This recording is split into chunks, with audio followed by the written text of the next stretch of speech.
would it be a wise or good policing practice to try to stop the Hispanics because the suspect in the burglaries are Hispanics? In about January of 2014, I volunteered to go to this training to become an instructor in fair and impartial policing. One of my missions is to open lines of communication with the community and to collaborate with them and to rebuild partnerships. So we decided this summer, let's share this with the citizens. Let's let them see exactly what we do, how we train our officers, so that they can have an opinion based on attendance and fact.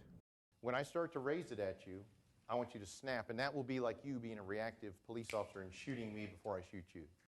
The end goal is we want fair and impartial policing. In other words, the law is equally applied, that people are judged on the facts and circumstances at hand and not on implicit or bias that goes on in your brain that you're not even aware of. An important thing is that all people, even well-intentioned people, have bias. Everyone perceives things differently.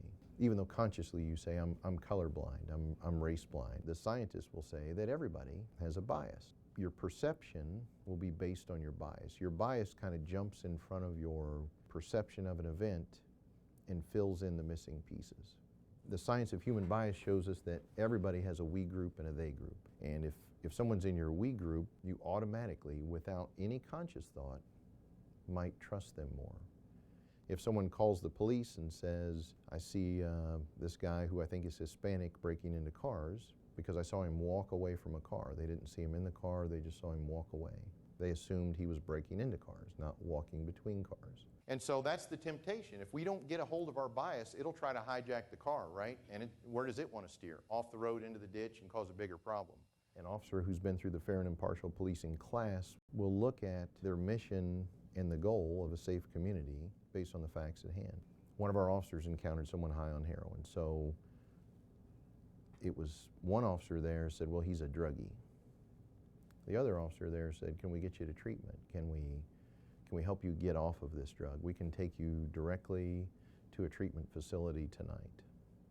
And I think that demonstrates the benefit to the community and the police, where we have a chance to make our city be like an example for the whole nation. We're all in on helping our own citizens, on protecting them, on listening. Any citizen who knows of a bad cop or an overly aggressive cop, we have internal affairs, civilian review board, call the chief. Don't hide or excuse any bad police behavior because it doesn't benefit the police department or the community. This is just such a unique environment to have the chance to make something that other police agencies, other cities will say, we want to be like that.